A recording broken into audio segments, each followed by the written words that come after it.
Hallelujah, praise the Lord. परमेश्वर का धन्यवाद हो। आज परमेश्वर ने हमें एक बार फिर मौका दिया है कि हम परमेश्वर की महिमा करें। और आज हम इस समय आगरा में और परमेश्वर की महिमा करने के लिए हम लोग यहाँ पर आए हैं। एक संगति परमेश्वर ने हमें और इस परिवार के साथ में जुड़ने का एक अच्छा मौका मिला। आज हम थोड़ा समय परमेश्वर के वचन में से भी हम विचार करेंगे। मैं आज आपको दो भाइयों की कहानी बताना चाहता हूँ, दो भाइयों के बारे में बताना चाहता हूँ। एक आपके जीवन में हमें आपको मिलता है बाइबल में उत्पत्ति की पुस्तक और उसका 25 अध्याय और 27 से 34 पद तक पढ़ेंगे। फिर वे लड़के बढ़ने लगे और ऐसा तो वनवासी होकर चतुर शिकार खेलने वाला हो गया, पर याकूब सीधा मनुष्य था और तंबुओं में रहा करता था। इसहाक एसाव की आहेर का मांस खाया करता था, इसलिए वह उससे प्रीति रखता था, पर रिबका याकूब से प्रीति रखती थी।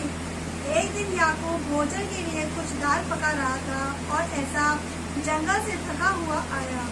तब एसाव ने याकूब से कहा, वह जो लाल वस्तु है उसी लाल वस्तु में से मुझे कुछ खिला, क्योंकि मैं थका हूँ। इसी कारण उसका नाम एदोम भी पड़ा। याकूब ने कहा, अपना पहलौठे का अधिकार आज मेरे हाथ भेज दे। एसाव ने कहा, देख, मैं तो अभी मरने पर हूँ, इसलिए पहलौठे के अधिकार से मेरा क्या लाभ होगा। याकूब ने कहा, मुझसे अभी शपथ खा। अतः उससे शपथ खाई और अपना पहलौठे का अधिकार याकूब के हाथ भेज डाला। इस पर याकूब ने एसाव को रोटी और पकाई हुई मसूर की दाल दी और उसने खाया पिया और उठकर चला गया।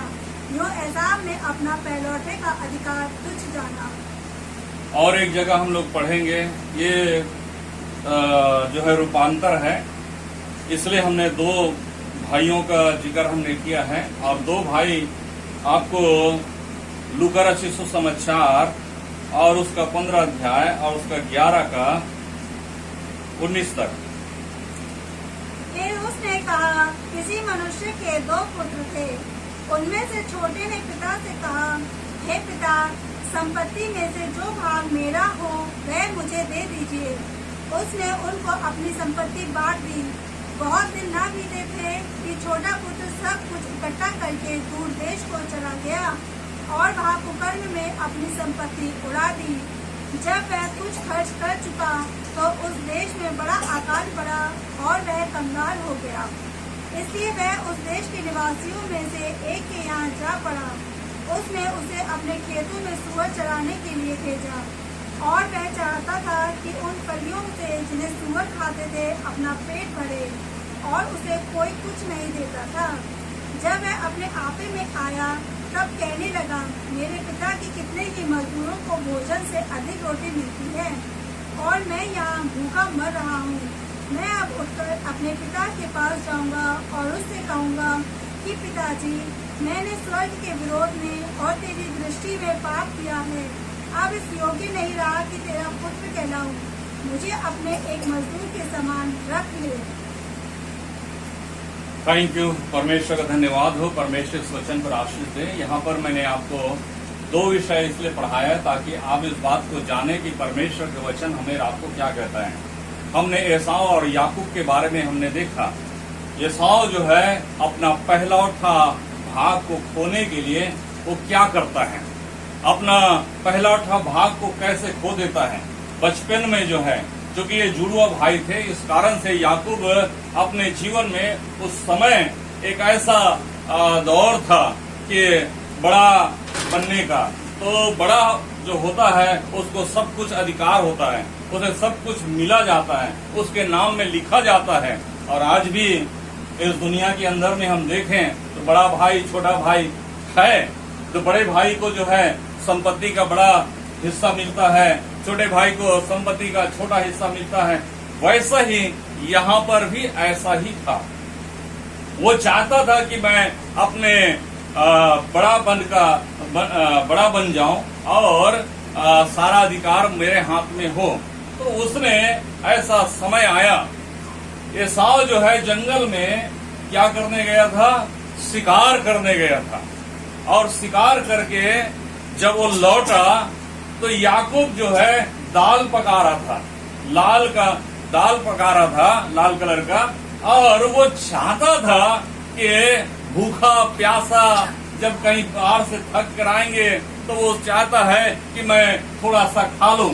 और उसी बीच में क्या किया, याकूब ने एक बड़ा षड्यंत्र रचा, एक बड़ा शर्त रखा, एक बड़ा बातें उनके सामने रखी और उसने कहा आप मुझे पहले उठा का अधिकार मुझे दे दोगे तो मैं तुझे ये पका रहा हूं उसे खाने को दूंगा। देखिए किस प्रकार से मनुष्य के जीवन में ये विचार आता है बड़ा बनने का, बड़ा होने का, सॉरी, बड़ापन अपने आप को दिखाने का। और उसने एसाव ने सोचा कि मेरा क्या काम, मैं अपना अधिकार यदि तुम्हें हाथ में भेज देता हूं, मेरा इसका कोई अधिकार नहीं। ठीक है भाई ले लीजिए। याकूब ने क्या किया, शपथ खिलाया, आज के बाद तो शपथ खा कि मैं ही बड़ा कहलाऊंगा। उसने मान लिया और तब उसने भोजन दिया और खाया। आने के एसाव ने अपना पहलौठा को तुच्छ जाना, अपने जीवन में, अपने काम में, अपनी आशीष में, परमेश्वर की आशीष से वंचित होना, ये सारे काम जब इस प्रकार से होता है तब मनुष्य के जीवन में ये सोच आता है बड़े होने के बाद, क्योंकि वो बचपना था, बचपना में जो है उन्हें पता नहीं चल पाता है हम बड़े हैं छोटे हैं, हम दो भाई हैं, ये सोचते हैं, ये विचार होता है। और इस प्रकार से जो है अपने जीवन में सोचने लगा कि मैं इसको क्या करूंगा, मुझे इससे कोई मतलब नहीं है, मैं इससे अपने पास नहीं रखना चाहता क्योंकि मैं इस समय भूखा हूं, मैं एक प्यासा हूं, मुझे इस समय कुछ भी मिल जाए मैं खाने को तैयार हूं। तो इसलिए उसने खाने को ज्यादा महत्व दिया, खाने को अपने जीवन में महत्व दिया, परमेश्वर के आशीष को महत्व नहीं दिया। परमेश्वर के आशीष उनके जीवन में आना चाहिए उसे महत्व नहीं दिया। उन्होंने किसको महत्व दिया, अपने खाने पीने को। और बाइबल इस बात को बताता है याकूब ने जो है ऐसे करके उसका पहला उठा का अधिकार अपने पास रख लिया, खींच लिया। और समय आया जब बड़ा हुआ तब उसका पिता आशीर्वाद देना चाह रहा था, तब उस समय उसके पिता ने कहा, अपने बेटे से, बड़ा बेटे से, एसाव से कहा मेरे लिए अहर करके मांस ले आ और इसे पका और मुझे खिला, मैं ढेर सारा आशीर्वाद दूंगा। और उस बीच में भी यहां अड़ंगा मार गया, यहां भी अड़ंगा मार गया। और उसने क्या किया, उसकी मां ने बताया कि ऐसा तेरे पिता ने कहा है कि उसको आशीष देने वाला है, तो एक काम कर, जा करके कोई भेड़ बकरी में से एक बच्चा छोटा सा काट कर ला, मैं उसको ऐसा बनाऊंगा और तेरे पिता के पास ले जाऊंगा और उसे दूंगा, आप जा करके उसको परोस देना और उसके बाद वो खाएंगे और तुझे जी भर का आशीर्वाद दे देंगे। कैसे आशीष पाने के लिए आज लोग जो है आशीष पाने के लिए बहुत कम चाहते हैं कि ईश्वर के पास बैठें, ईश्वर के पास रहें, या अपने बड़ों से आशीर्वाद लें, या बड़ों से आशीर्वाद लेता रहें, बहुत कम है।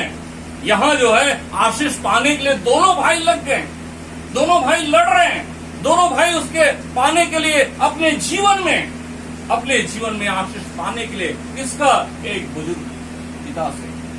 आज लोग जो है बुजुर्ग पिता को क्या करते हैं, आश्रम में छोड़ते हैं, वृद्धाश्रम में छोड़ते हैं, बाहर भगा देते हैं और तमाम काम के काम करते हैं। कोई उसको अपने घर में नहीं रखना चाहता है, लेकिन उनको मालूम नहीं है इन बुजुर्गों से हमें कितना आशीष मिलता है। ये बुजुर्ग यदि श्राप दिया तो श्राप मिलेंगे, ये बुजुर्ग यदि आशीष दे तो हमें आशीष मिलेंगे। यहाँ पर एसाव ने अपने सारे आशीष अपने पिता से प्राप्त कर लिया। एसाव जब आता है तब कहता है, अरे वो कौन था? उसने कहा वो याकूब होगा। आशीष मांगने लगा और उसके पास कोई आशीष नहीं, क्योंकि मैंने सारे आशीषें उनको दे दिया, लेकिन फिर भी मांगता रहा। तो भी उसने थोड़ा सा आशीष उनके जीवन में दिया। मेरे जो कहने का मतलब है कि परमेश्वर के साथ में हम और आप जब चलते हैं तो बहुत सारे आशीष को पाने के लिए हमारे जीवन में ऐसा होना चाहिए कि हम उसके आशीष को ले सकें, स्वर्ग के आशीष को अपने जीवन में ले सकें। हमारा और आपका जीवन जो है ऐसा होने पाए कि हम और आप परमेश्वर के पास पहले आए, हम और आप परमेश्वर के पास पहले जाएं, हम और आप परमेश्वर के साथ में बैठे, हम और आप परमेश्वर के पास रहें। परमेश्वर की आशीष को पाने के लिए, परमेश्वर की आशीष को पाने के लिए लोग जो है क्या क्या नहीं करते हैं, अपने घर या और बहुत सारे चीजों को त्याग देते हैं ईश्वर को आशीष लेने के लिए। और एक भाई जो है पूरा खाने पीने में लग जाते हैं। बहुत से लोग जो है ऐसा ही है इस दुनिया में, इसी प्रकार से खाना को महत्व देते हैं। अरे आज रविवार है, अरे हमारे यहाँ फलाना बनेगा, अरे हमारे रविवार है आज फलाना कपड़ा है, अरे आज रविवार है, अरे फलाना वो है। यानी कि ईश्वर के आशीष को पाने के लिए उनके जीवन में कोई भी बात नहीं है। वो नहीं चाहता है कि ईश्वर के आशीष को प्राप्त करे अपने जीवन में, और वो चाहता है कि घर में और घर की बातों में और घर के कामों में और खाने पीने में इन्हीं चीजों में हम रह जाएं। एसाव के समान अपना जीवन को बना लेता है, याकूब के समान अपने जीवन को बनाइए कि वो आशीष को पाने के लिए क्या नहीं करता है।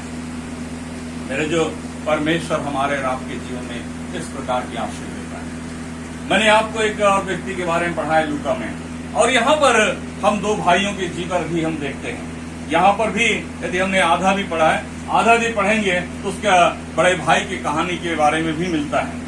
बाइबल इस बात को बताता है, यहाँ पर परमेश्वर का वचन कहता है, या यहाँ पर एक व्यक्ति के दो पुत्र थे, और दो पुत्र होना कोई बड़ी बात नहीं है, कोई गुनाह नहीं है, हर एक का होना चाहिए और हर एक के पास होना चाहिए। और वो चाहता है कि अपने जीवन में आशीष पाएं। और दोनों भाई अच्छे से रहते थे, लेकिन जब दोनों भाई बड़े हो गए तो छोटे ने जो है संगति उसकी बेकार था, जो दूसरे रास्ते में चला गया, गड्ढे रास्ते में चला गया, या अधर्म के रास्ते में चला गया, गुनाह के रास्ते में चला गया। इसलिए एक दिन अपने पिता के पास आया और पिता से कहा, मेरे संपत्ति में से मुझे अपना भाग दे दीजिए, मुझे एक हिस्सा दे दीजिए।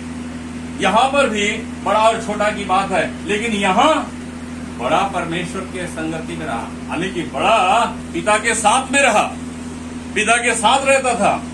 पिता ने जब इस प्रकार से बातें किया तब उनको उनका सारा अधिकार उनको दे दिया गया, छोटे पुत्र को दे दिया गया, जिसका नाम उड़ाऊ पुत्र कहा गया। और उसने अपना सारा संपत्ति ले करके इस देश से दूसरे देश चला गया, और दूसरे देश में जा करके उनके बहुत सारे 4-5 मित्र भी थे। वो मित्र ने क्या किया, अरे भाई यहाँ चलते हैं ये खाएंगे, अरे यहाँ चलते ये करेंगे, अरे वहाँ चलते वो करेंगे, और बहुत सारे काम किए, बहुत सारे अधर्म किए, बहुत सारे पाप किए, बहुत सारे गुनाह किए, बहुत सारे शराब वराब पिए, सारे काम किए, और धीरे धीरे करके पैसा खत्म होने लगा। जैसे जैसे पैसा खत्म होने लगा, मित्र भी धीरे धीरे करके छोड़ करके जाने लगे, और वो चला भी गया। एक दिन ऐसा आया कि उनके पास कुछ भी नहीं है। जब उस उड़ाऊ पुत्र के पास जब कुछ नहीं है तो उसने कहाँ गया, कहीं नौकरी ढूंढने गया। अरे भाई बर्तन धोने के काम में लगा लो, अरे भाई कहीं खेती में लगा लो, अरे कहीं किसी चीज में लगा लो। गया, कहीं नहीं मिला। लास्ट में क्या मिला, उनको सुअर चराने का एक। उसने कहा ये भी सही है। कुछ समय उसने किया, कुछ समय उसको स्वीकार किया, कुछ समय उसने उस काम को किया, और देखा, क्या देखा कि सुअर खाना है, उसी को मुझे भी खाना है, यानी कि उड़ाऊ पुत्र को भी खाना है। और जब ये खा करके वो छक गया और परेशान हो गया, अरे मैं तो जंगली खाना खा रहा हूं, मैं तो ये खाना खा रहा हूं, मेरे पिता के घर में बहुत से नौकर रहते हैं, दोनों में उधर चल गए। उनके मन में ये आया, उनके मन में विचार आया कि मैं अपने पिता के घर की ओर जाऊं, और उस अपने पिता की ओर चला गया। लेकिन पिता खड़े होकर के देखता है, एक समय आएगा, मेरा बेटा आएगा, मेरा बेटा आएगा। और एक दिन आया, दूर से पहचान लिया पिता ने, दौड़ करके उसे सीने लगाया, क्योंकि उसका वस्त्र फटा हुआ था, गंदा था, कितने चिथड़े और तमाम चीजों से गंदगी से भरा पड़ा था। लेकिन फिर भी पिता ने क्या किया, उसे गले से लगाया। मेरे जो हमारा परमेश्वर भी हमारे और आपके जीवन को भी इसी प्रकार से गले से लगाता। हम कितनों भी पापी हों, कितने भी गुनहगार हों, कितने भी हम इस प्रकार के काम करने वाले लोग हों, फिर भी हमारा पिता जो है हमें गले से लगा लेता है। और जब उसका पिता ने देखा कि मेरा पुत्र है, जिसको जो है नहलाया जाए और उसे वस्त्र पहनाया जाए, उसके लिए बछड़े लगाते जाए, और जब ये बातें सुना तब उसके बड़े भाई को पता चला। बड़े भाई ने इस बात के विषय पर प्रश्न किया कि मैं अपने दोस्तों के साथ जाने के लिए, उनके साथ पार्टी करने के लिए, उनके साथ अपने खुशियां मनाने के लिए मुझे एक भी कोई बकरा मेमना कुछ भी नहीं दिया कि मैं उनके साथ खाऊं, भोज करूं, सब कुछ करूं। लेकिन पिता ने क्या कहा, बेटा ये सब तेरा है। ये सब क्या है? ये सब तेरा है, जो चाहो तू ले ले। लेकिन तेरा भाई खो गया था, भटक गया था रास्ता, अभी आया है, इसे आनंद मना, खुशी मना। हमारा और आपका जीवन भी जो है ऐसा होना चाहिए। पिता तो कह रहा है ये सब कुछ तेरा है, आज भी हमारे और आपके जीवन में भी ऐसा ही है। याकूब ने इसी बात को अपने जीवन में लिया, मेरे पास कुछ नहीं होगा, इसलिए उसने पिता से वो छीन लिया। मुझे और आपको भी अपने पिता से लेना चाहिए। यहाँ छोटा पुत्र ने अपने पिता से प्राप्त करने के बाद भी उसे और फिर प्राप्त कर लिया। ये क्या है? ये आशीष है जो अपने जीवन में लेना चाहते हैं लोग, लेने के लिए आगे बढ़ते हैं। मैं और आप कहाँ घोर खो रहे हैं, कहाँ भटक रहे हैं? इस संसार में, या संसार के कामों में, या संसार के अभिलाषाओं में, संसार के चीजों में। बड़े पुत्र से कहता है कि तो हमारे पास तो सब कुछ है, ये तेरा है, तू मेरा है, मेरा पुत्र है, मेरा संपत्ति तुम्हारा संपत्ति। हमारा परमेश्वर भी यही कहना चाहता है, मेरा संपत्ति ये तुम्हारा संपत्ति, हम सबका संपत्ति है। आज हमें आपको ये परमेश्वर ने एक ऐसा मौका दिया, इसलिए मैंने आपको दो भाई की कहानी बताया ताकि आप इस बात को जाने। इस दुनिया में जो है ऐसे कितने घटनाएं होते हैं, कितने ऐसे लोग हैं जो इसके बारे में अनजान हैं। हमें जानना चाहिए, छुटकारा पाना चाहिए, जीवन के साथ में बढ़ना चाहिए, आशीष लेना चाहिए। ईश्वर की आशीष को अपने जीवन में ज्यादा महत्व देना चाहिए। उसको पाने के लिए हम क्या न करें, याकूब ने क्या नहीं किया है, मुझे आपको क्या नहीं करना चाहिए। ये इसका मतलब ये नहीं कि हम अपने भाइयों को लूटें या अपने भाइयों को दगा के या अपने भाइयों से बैर करें, ऐसा नहीं। हम परमेश्वर के पास आए, यानी कि उसका पिता का रूप जो है ईश्वर को दर्शाता है। चाहे उड़ाऊ पुत्र का पिता हो, चाहे एसाव और याकूब का पिता हो, ये ईश्वर को दर्शाता है, एक रूपक दर्शाता है, पिता का रूप देता है, ईश्वर का रूप देता है कि हम इनके द्वारा से हम सीखें और आशीष पाएं। मेरे जो मुझे आपको भी जो है परमेश्वर के साथ में ऐसे बढ़ने चाहिए, परमेश्वर के साथ में चलने चाहिए, ताकि परमेश्वर हमारे जीवन में आशीष दे। हम परमेश्वर का धन्यवाद करते हैं, परमेश्वर इस वचन से आशीष दे। आइए हम लोग प्रार्थना में जाएं। धन्यवाद महान जीवित और पवित्र परमेश्वर, हम आपका धन्यवाद देते खुदा यीशु मसीह। आप सर्वशक्तिमान परमेश्वर, दयालु अनुग्रहकारी परमेश्वर, हम आपके चरणों में आते हैं और आपसे प्रार्थना करते खुदा यीशु मसीह, इस रूपांतर के रूप में पिता परमेश्वर हमने इस मैसेज को देखा। पिता परमेश्वर हम धन्यवाद देते खुदा यीशु मसीह। दो परिवारों की कहानी परमेश्वर, जैसा एसाव और याकूब को देखा परमेश्वर, और जैसे उड़ाऊ पुत्र और उसके भाई को देखा परमेश्वर। तेरे खुदा यीशु मसीह, ये दोनों में भिन्नता है, लेकिन हम परमेश्वर ये दोनों एक ही बात को दर्शाता है कि लोग परमेश्वर के पास आना, परमेश्वर के पास रहना, परमेश्वर की ओर दृष्टि करना, परमेश्वर के घर की ओर जाना अपने जीवन में ये महत्व देता है। हम संसार में रहते हैं, पाप में रहते हैं, गुनाह में रहते हैं, गुनाह करते हैं, सारे संपत्ति उड़ा भी देते हैं, लेकिन जब सब उड़ जाता है तब हमें माता पिता याद आता है, हमें वो ईश्वर याद आता है, हमें वो कहा हुआ शब्द याद आता है, ईश्वर ने मुझे क्या कहा है। मेरे जो हमारे और आपके जीवन में ऐसा होने पाए कि हम अपने जीवन में ज्यादा महत्व परमेश्वर को देने पाए। याकूब आशीष को पाने के लिए क्या क्या नहीं करता है, अपना भाई का पहलौठा भी लेता है, अपना भाई का पहलौठा आशीष को भी लेता है। परमेश्वर उनके जीवन में बड़ी आशीष देता है। बुढ़ाऊ पुत्र भी अपने भाई का उस अधिकार को लेने के बाद भी उस आशीष को पाने के लिए अपने पिता की आशीष के पास ले लेता है, वो सारी आशीष ले लेता है। संपत्ति लेने के बाद भी उसे वो आशीष मिलता है। तो मेरे जो कहने का मतलब है, हमारा परमेश्वर हर प्रकार की आशीष देने के लिए तैयार है। मेरा परमेश्वर की आशीष को लें और परमेश्वर के साथ में चलें। तो हम परमेश्वर का धन्यवाद करते हैं। जितने भी लोग आज परमेश्वर के वचन को सुन रहे हैं, जितने लोग परमेश्वर के वचन को सुनना चाहते हैं, परमेश्वर उनके जीवन में तमाम आशीष देने पाए, ये समझने पाए, एक उदाहरण के रूप में समझने पाए। आज दुनिया में जैसा लोग करते हैं उससे कहीं अच्छा हमारा जीवन होने पाए। परमेश्वर ऐसा हम अपने जीवन को बनाने के लिए हम प्रार्थना करते हैं। खुदावन तेरे लोग आशीष पाए तेरी महिमा से। धन्यवाद के साथ यीशु मसीह के जीवित को नाम सुना लेते हैं। आमीन आमीन। Hallelujah hallelujah. Praise the Lord. God bless.